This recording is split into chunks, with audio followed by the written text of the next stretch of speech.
noches. Estamos en otro programa de Civilitas TV. Un enero raro, Fer.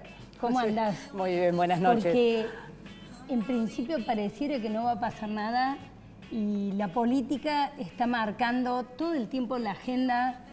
De alguna manera el gobierno nos mete ruido con la Corte Suprema, hace bastante lío con el tema de la inflación, no termina de visualizar la realidad de lo que nos pasa.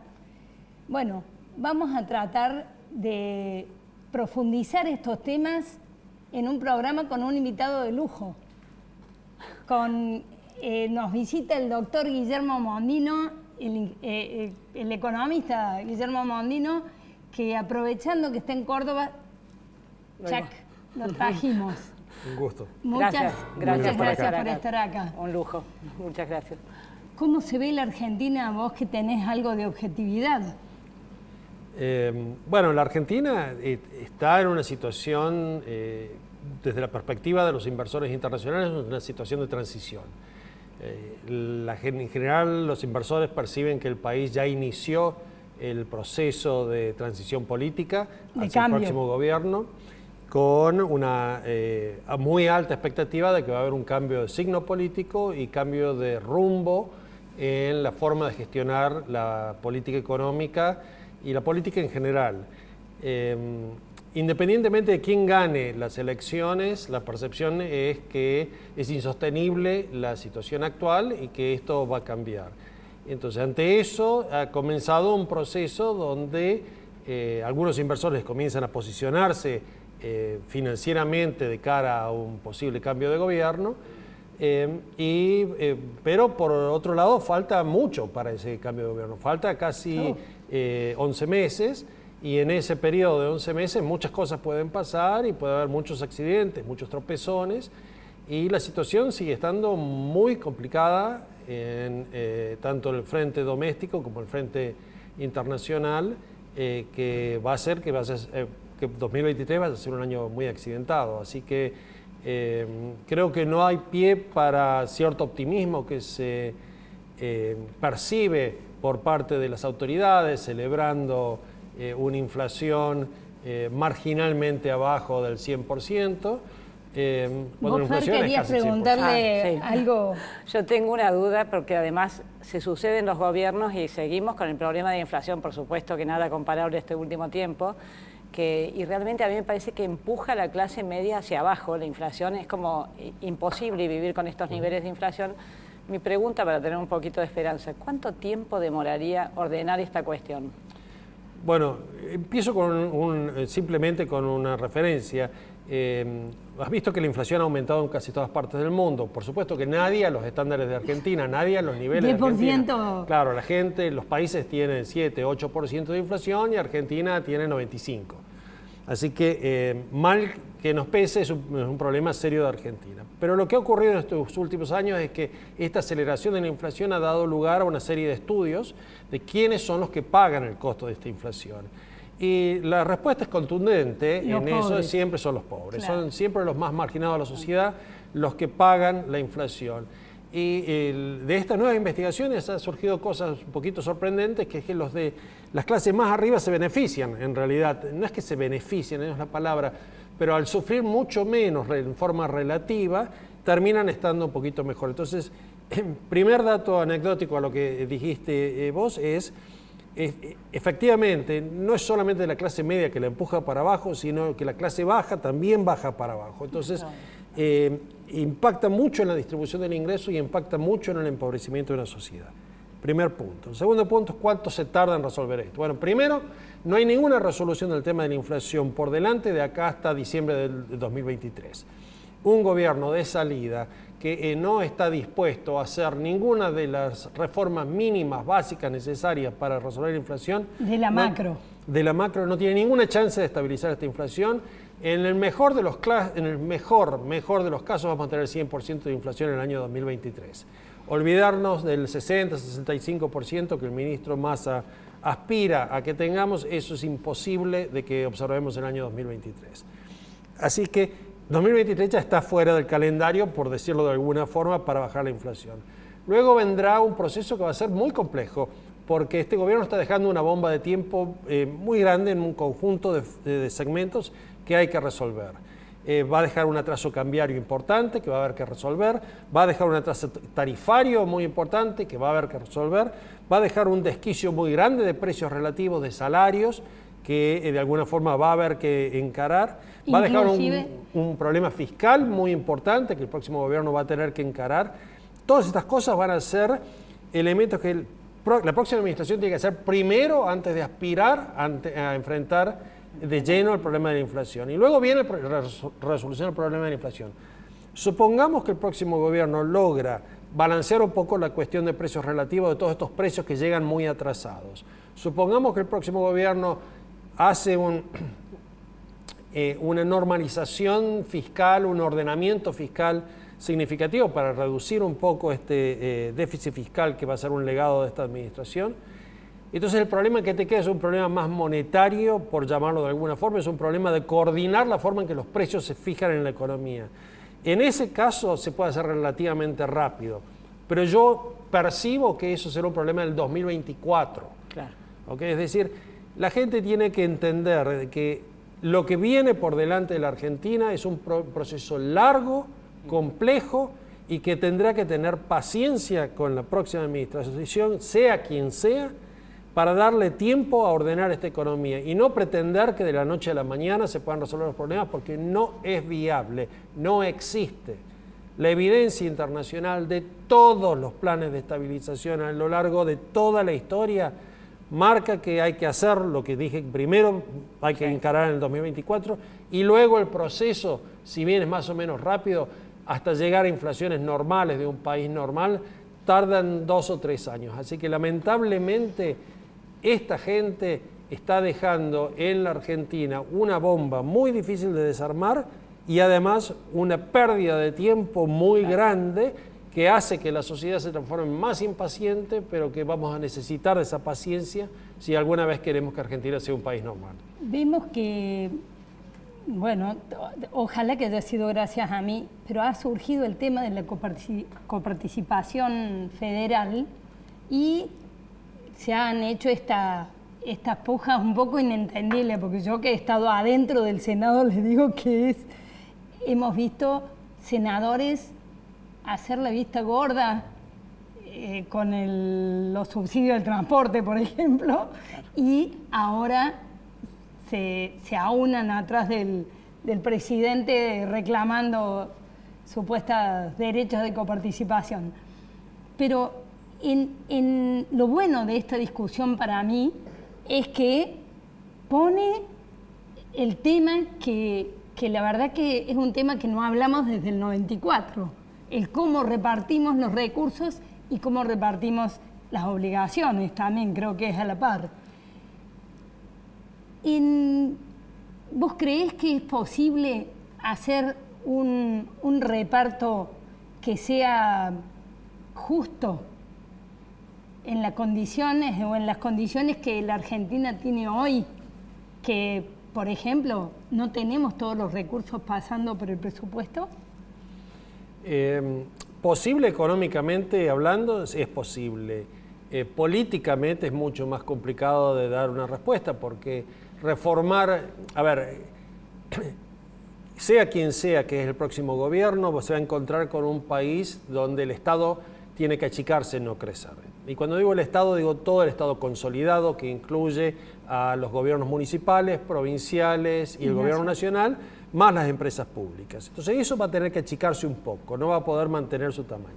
Entonces en un contexto donde eso se tiene que achicar para darle espacio a que crezca el empleo privado, a que crezca el ingreso de la gente, a que los impuestos comiencen a reducirse un poco, esta asfixia que es el Estado sobre la sociedad, para que eso ocurra vas a necesitar que cierta gimnasia en cómo vas reduciendo ese tamaño del Estado. Entonces, una reducción, una reforma de la coparticipación va a requerir que en una situación donde todos se tienen que achicar, algunos se van a tener que achicar más. Y eso se hace políticamente difícil de vender. Si vos me preguntás a mí, ¿vos creés que esto va a ocurrir en una verdadera reforma de la coparticipación como manda la Constitución del 94? Te diría, es uno de los errores de la Constitución del 94. Era una situación que era imposible que Argentina pudiera resolver porque no se pusieron los instrumentos para que se resuelva. No creo que la próxima administración la vaya a resolver de esa forma. Pueden resolverse algunas injusticias de la coparticipación en el próximo mandato y seguro. Vos pusiste un muy buen ejemplo. El transporte público está subsidiado en Capital y el conurbano y no está subsidiado en el resto del país. Bueno, ahí no habrá que normalizar, ¿no es cierto? O sea, ahí tenés un poquito de más de espacio para reducir eso. Gastamos una fortuna en subsidios en la distribución de la electricidad y el gas, bueno, pero es todo en el área metropolitana de Buenos Aires, no es en el resto del país. Entonces, cuando eso se comience a resolver, eso va a ayudar un poco en la redistribución de la carga a nivel nacional. Yo creo que allí va a haber un avance, pero una verdadera reforma de coparticipación, de qué porcentaje de los impuestos se llevan a las distintas provincias y cuánto ponen, me parece que es un tema que va a tomar más tiempo que por lo menos el primer mandato presidencial. Como los economistas tienen una profesión muy social, a mi entender, creo que es importante que nos des algunas pistas de lo que se puede hacer como Argentina en cuanto a la pobreza, en cuanto al trabajo, esto en relación a lo que dijiste de algunas buenas noticias o buenas señales respecto a los inversores. Mira, yo creo que comenzando el 2024, por decirlo de alguna forma, a partir del 10 de diciembre del 2023, el próximo gobierno va a tener una agenda en el cual viene un capítulo de reorganización de la macroeconomía, por llamarla de alguna forma.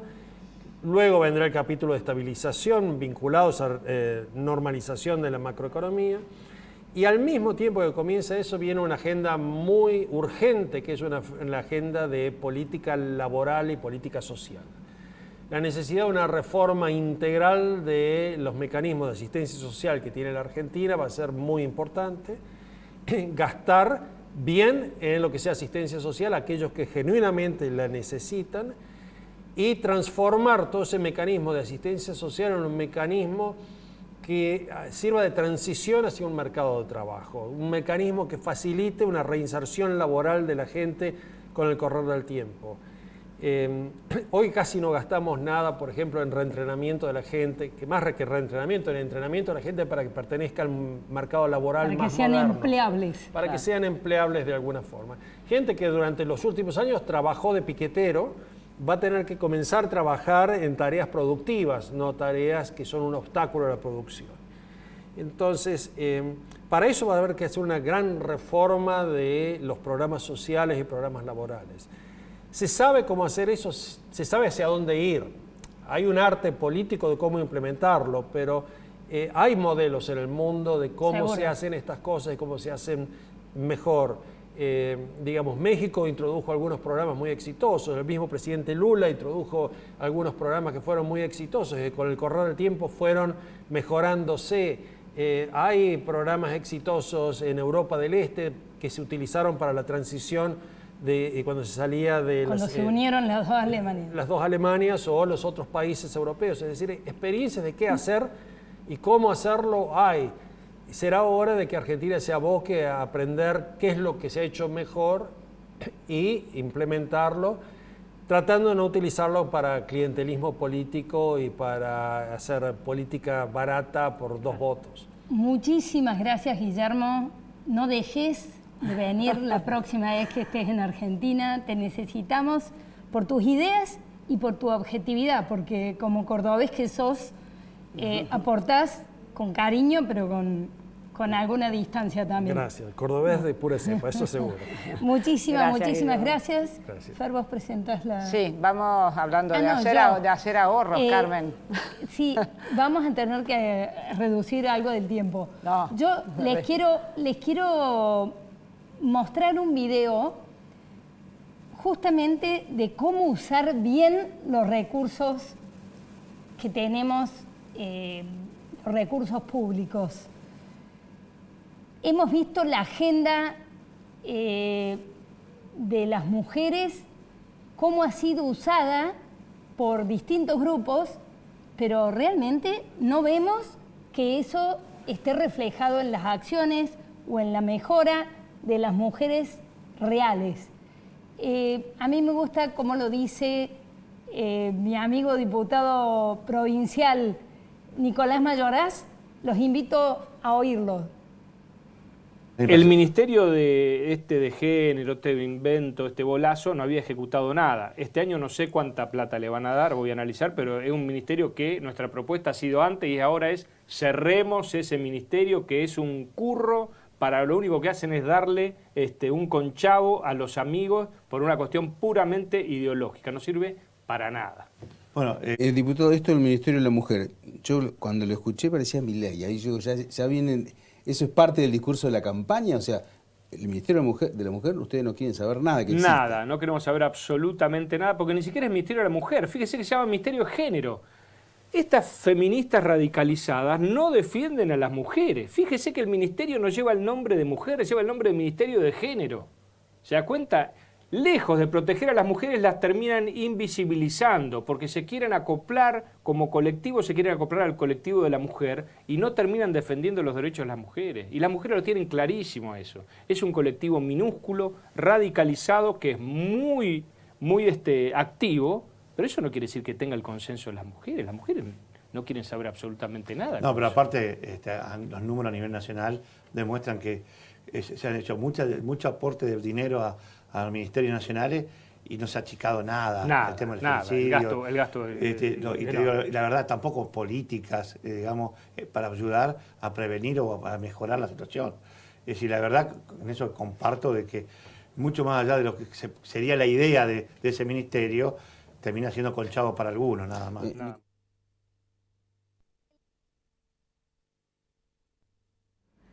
Bueno, la verdad que en relación a lo que veníamos conversando, sumas siderales de dinero lleva el Ministerio de la Mujer, siguen los femicidios, siguen un montón de cuestiones para rever, así que bueno, interesante que haya posturas de ver cómo vamos a... Nosotros queremos proteger las mujeres, somos antiviolencia de género, absolutamente, pero no queremos estas partidas enormes sin ningún control. Por supuesto, y con mirada sesgada sobre qué es defender la dignidad de la mujer. Absolutamente. Bueno, estamos con alguien que viene trabajando estos temas con una profundidad muchísimo mayor. ¿Cómo le va, doctor Cubertino? Muy buenas tardes. Un gusto tenerlo acá. Bienvenido. Igualmente, gracias por la invitación. A mí me gustaría que usted nos haga una evaluación de lo que ha sido la implementación de esta ley que se dijo a favor de las mujeres. Por supuesto, yo he trabajado para que no tengamos ley del aborto, y usted también, por supuesto, y la FER. Okay. Cuénteme cómo ve el panorama, qué está pasando en la salud pública y la privada. Bueno, si hoy evaluamos las condiciones en las cuales nos encontramos frente a esta ley, vamos a ver que hay una iniquidad increíble. Es decir, lo único que ha hecho es profundizar las condiciones de vulnerabilidad de la mujer. Si lo tomamos en esa perspectiva, digamos, como una respuesta a este planteamiento que tiene una raíz eminentemente ideológica, la mujer ha sido totalmente abandonada.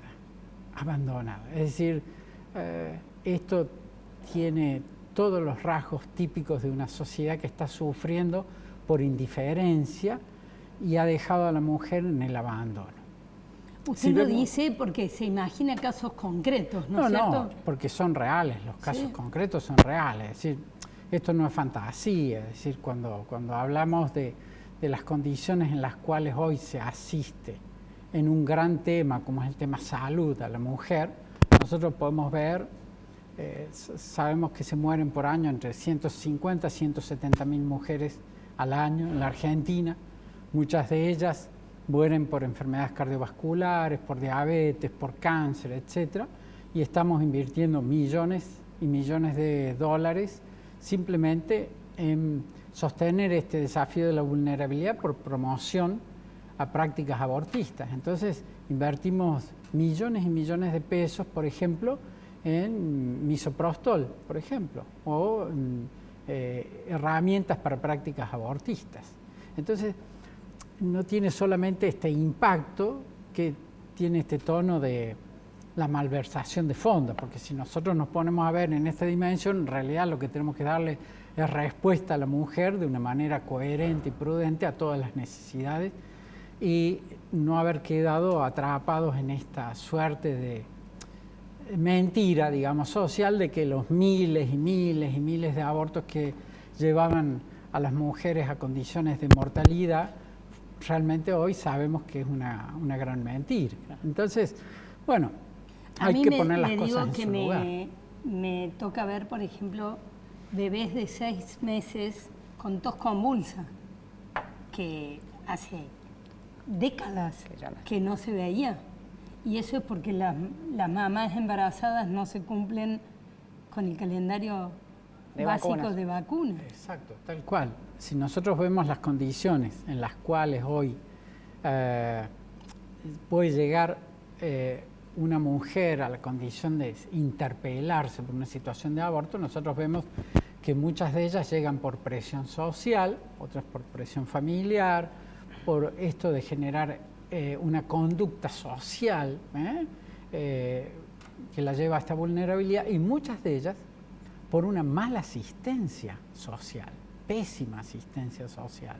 Entonces, esto nos pasa, ¿por qué? Porque están distantes y lejanas de esta condición particular de un seguimiento saludable de la maternidad. Entonces, la maternidad ha dejado de ser vista como un bien. Entonces, la mujer ya comienza a ser un instrumento, igual que comenzamos a instrumentar el vientre materno. Entonces, se cae en este abandono.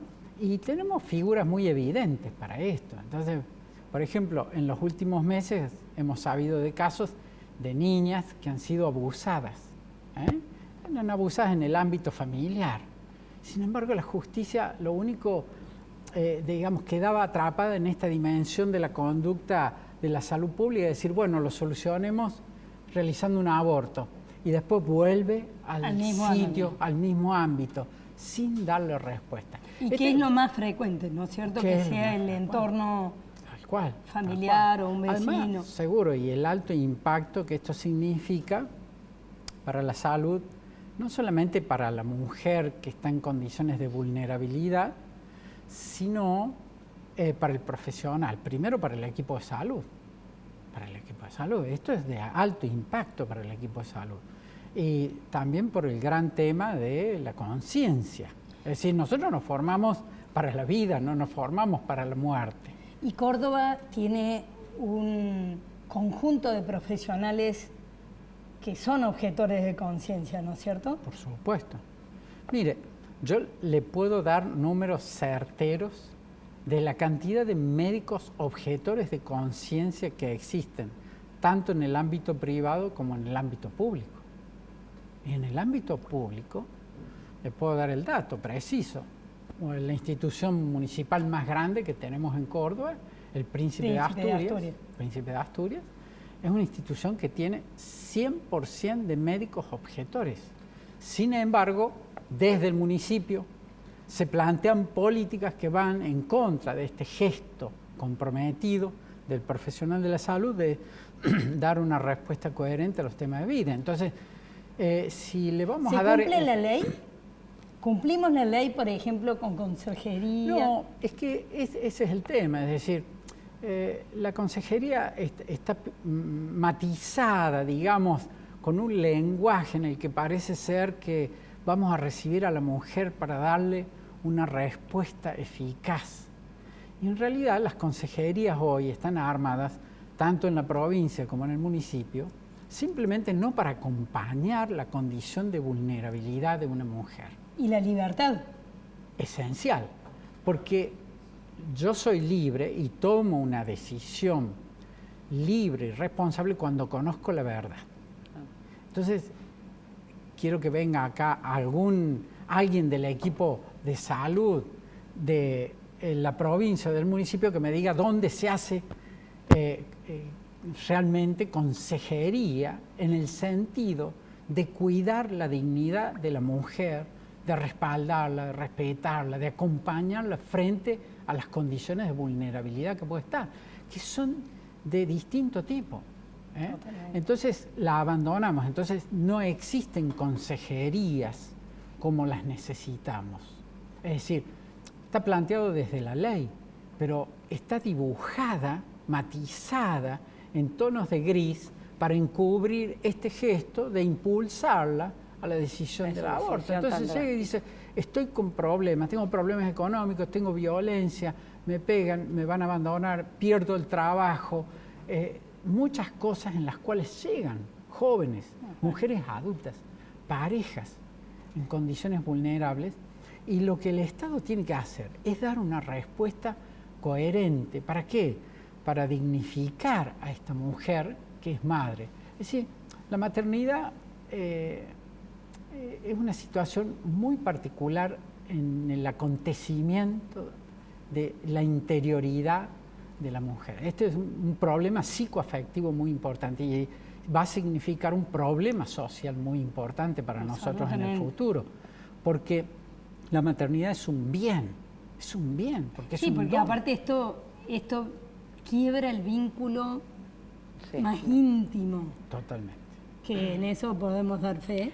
Sí, pero además, Carmen, gobiernos que se llenan la boca hablando de derechos y vamos y avanzamos sobre el primer derecho de cualquier persona, que es el derecho a la vida, porque los demás derechos caen si no hay vida. Es decir, mucho para plantearnos además, como dice el doctor Cubertino, en esto de dejarlos solos, ofrecerles una solución rápida y después siguen con la misma vulnerabilidad, vuelven a su mismo ámbito. Las abandonamos en ese lugar. Entonces, ¿qué es lo que proponemos nosotros? Consejerías como deben ser. Es decir, acompañadas de equipos de profesionales que den respuestas a las distintas necesidades y realidades de una mujer que está en condiciones vulnerables, y la sociedad no puede ser indiferente a esto. Lo peor que nos puede pasar es ser indiferentes, porque la llevamos a una condición de vulnerabilidad total y abandono. Entonces llega a esta profunda crisis de miseria, pero no estoy hablando de la miseria de la pobreza, estoy hablando del abandono social, que es una profunda crisis afectiva, Entonces, si tenemos herramientas para equipos de salud que den respuesta a esto. Usted hizo la referencia al misoprostol que se está utilizando, si mal no recuerdo, indiscriminadamente. Bueno, pero es un remedio que debería estar no solamente entregado por un profesional, sino seguido en un seguimiento sobre el paciente. Días posteriores por un profesional. ¿Usted cree que eso hoy está sucediendo? Bueno, mira, yo le pido disculpas, pero voy a ser lo más sensible posible con esto. No es un remedio, ¿sí? Porque se ha propuesto el misoprostol como un remedio, y no es un remedio. No, claro. Es una droga, es un químico, y en realidad es un químico tan potente que puede eliminar ratones, así le digo. Y entonces, si nosotros le pudiéramos decir en una consejería a cada mujer que llega, que lean el prospecto del misoprostol, que está prohibido para ser entregado a menores de 18 años, prohibido, lo dice el prospecto médico, por las importantes... ¿Hoy se entrega? Se entrega masivamente, pero no solamente a mayores, se entrega indiscriminadamente a menores. Y esto ocurre no solamente en nuestra ciudad, en toda la provincia. ¿Y por qué? Porque llegan de la nación las cajas y los paquetes. Entonces se reparte indiscriminadamente. Ahí hay un flujo de fármacos o químicos que bajan. Sí, totalmente. ¿Bajan sin pasar por el Ministerio de Salud?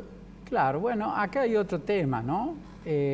Ahí me pongo... Nosotros los cordobeses tenemos muchas canciones que generan y hablan de los méritos de los cordobeses y todo lo demás, pero en esto nos han invadido.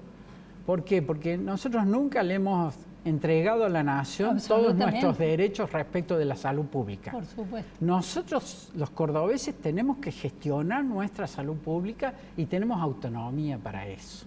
Y entonces viene la nación y trae paquetes y los manda a los dispensarios directamente. Y no hay control de gestión, no hay policía que gestione esto. Entonces, indiscriminadamente llega el misoprostol y entonces provoca mucho daño, mucho daño. ¿Por qué? Porque, bueno, es una medicación que tiene riesgos, es una droga que tiene riesgos, y tiene riesgos importantes, porque puede inducir a hemorragias importantes, puede inducir a infección. Entonces, si usted lee el prospecto médico, va a ver que dice que solamente debe ser administrado bajo la tutela de un médico especialista y con cobertura asistencial de alta complejidad. Entonces, esto es repartido en cualquier dispensario, de cualquier manera, y no siempre lo hace el médico. Claro. ¿Sí? Lo hace un enfermero, lo hace un asistente social, lo hace el psicólogo, o de repente se encontró en la consejería, entre comillas, y se administra masivamente. Entonces, bueno, esta es una situación de riesgo. Entonces yo me pregunto a dónde está el agente público que está controlando y que está gestionando esto para dar una respuesta coherente, ¿no? Para protegerla a la mujer. Este es el tema. Nosotros estamos en las ligas menores en Córdoba, entonces decimos, para salud pública, yo quiero agua potable. Claro, ese es lo primero. Después quiero cloacas, después quiero que hagamos algo por la basura.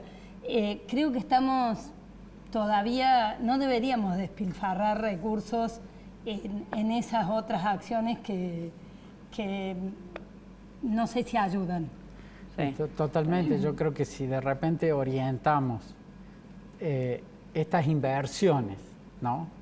En estas drogas que lo único que hacen es generar un daño, porque generan vulnerabilidad en lo biológico, vulnerabilidad en lo psicoafectivo también, porque recordemos que el aborto provoca un daño psicoafectivo. Seguro, es decir, está demostrado ya el síndrome posaborto y el síndrome del soldado que ha vuelto de la guerra luego de perderla. Entonces, someterla a una mujer que está en condiciones vulnerables y llevarla nuevamente a una guerra y decirle que la ha perdido, es realmente maltratarla, es abandonarla. Y a veces reiteradamente. Totalmente, porque la estamos sometiendo. Entonces, esto no es respuesta coherente a una mujer. Le tomo su palabra para que volvamos a vernos, no sé si dentro de unos meses, pero le hagamos nosotros el seguimiento al tema. Sí, sí, creo seguro. Que es me comprometo muy a estar interesante con como para repensar el tema de la salud pública y de la mujer unida y de este desmadre de gastos por ahí que van mal dirigidos. Seguro. Doctor, muchas Estamos gracias por gracias su a presencia. Muchísimas gracias. Y ahora, Carmen, vamos a un video de algunas otras mujeres que trabajan en la sociedad civil, muy interesante para ver, que han estado reunidas con vos y cada una ayudando en su ONG, espacio. en su espacio. Vamos a ver el video. Bueno, Mujeres en Acción es como un paraguas que abarca a miles de mujeres trabajando dentro de ONGs de la sociedad civil que trabajan por la educación, por la discapacidad, por la cultura, por el arte, por el deporte. El objetivo de cada una de las mujeres o de las personas que trabajan en las ONGs es procurar solucionar algún inconveniente o alguna necesidad y que la gente viva mejor. Venimos de Córdoba, la verdad que trabajamos con COAS de Buenos Aires. Ese fue el origen, hace más de 20 años. Y después fuimos formando nuestra propia ONG Y bueno, trabajamos para los hospitales públicos, trabajamos para comprar aparatología para los hospitales. Somos una ONG muy chiquita que vendemos todo lo que nos donan, tenemos unos locales y dependemos solo de la ayuda de la gente. Sofía se inició hace unos más de 20 años, 23 años, y desde hace 20 yo soy la directora general, y para mí fue una forma de cuestionar estereotipos de mujeres y relevar y buscar poner de manifiesto los valores de las mujeres que tan cuestionados estaban, tan negados en la cultura, y muchos valores espirituales. El lema de Sofía es: hay otra vida desde el alma, hay otra manera de mirar, hay otros valores que no son necesariamente ni la belleza, ni la juventud, ni el dinero, ni todo lo que eventualmente los demás medios. Y bueno, acá este encuentro es una alegría. La Asociación Civil Casa del Niño es un hogar de residencia permanente para jóvenes con discapacidad. Estamos ubicados en la localidad de Unquillo. Estos jóvenes fueron víctimas de abandono y actualmente se encuentran en una situación de extrema vulnerabilidad social. Nosotros brindamos el acogimiento permanente, los cuidados las 24 horas del día, los 365 días del año, y hemos logrado pasar de una situación de vulneración de derechos, que es como recibimos nosotros el hogar en el 2019, a ser el mejor hogar de la provincia de Córdoba. MIF somos un grupo de mujeres que trabajamos desde el 2018. Nos dedicamos básicamente, creemos que el rol de la mujer en la sociedad es fundamental, así que trabajamos para incidir en las decisiones. Por eso visitamos básicamente a personas que están en lo público, llevándoles información con estadísticas y información seria y estadísticas como para la toma de decisiones, para que tengan información para la toma de decisiones.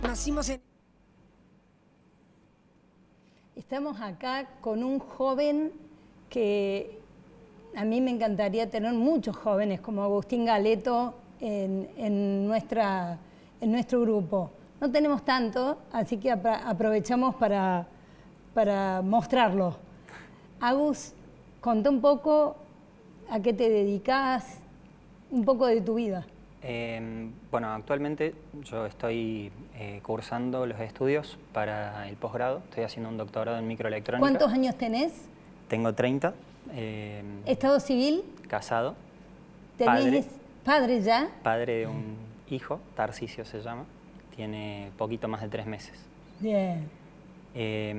Yo me recibí hace algún tiempo ya de ingeniero en electrónica y ahora justamente estoy haciendo el doctorado en microelectrónica.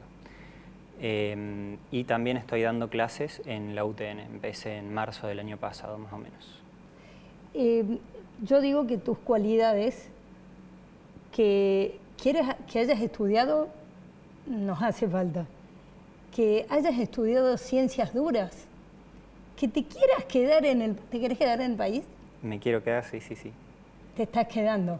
Estoy acá. Inclusive, aunque sea una pinceladita un poco desordenada, vos estás organizando hasta un congreso relativo a esto de la microelectrónica. Sí, estoy dando una mano en la organización de un congreso que se va a hacer en marzo de este año, entre el 6 y el 10 más o menos. Se va a hacer ahí en la UTN.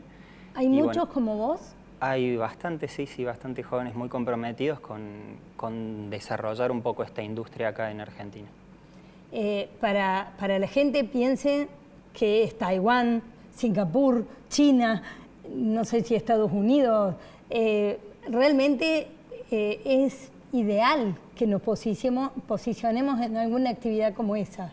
Tal cual. Sobre todo, a corto plazo, donde más oportunidades tenemos, es justamente en el desarrollo del diseño, no tanto en la producción. Para eso hacen falta muchos miles de millones de dólares. Pero posicionarse como un centro de referencia a nivel mundial que tenga capacidad de diseñar este tipo de tecnología es muy deseable y es posible también. Bueno, para los jóvenes que quieran contactarse con Agustín, pueden hacerlo a través nuestro, y si no, Agustín, tira un corner por las dudas. Tienen la página a disposición, es EAMTA, es la Escuela Argentina de Microelectrónica, y CAE es el Congreso. Está a disposición en Google, pueden entrar con cualquiera de los dos nombres y van a llegar al sitio web donde tienen toda la información. Yo vuelvo a decirte, quiero miles de Agustines. Gracias por venir. No, de nada. Bueno, y ahora con la FER... Llegamos al cierre, Carmen. Llegamos al cierre y creo que nos alargamos un poquito en el programa, ¿no es cierto? Bueno... Personas, sí, nos han visitado profesionales de lujo, así que hoy un programa de ideas, excelente para verlo y meditar de muchas cuestiones que quedan pendientes y un próximo gobierno que va a tener que trabajar mucho, Carmen. Aprovechando un enero que en una de esas alguien detrás de la pantalla está con ganas de pensar en profundidad. Nos vemos el miércoles que viene.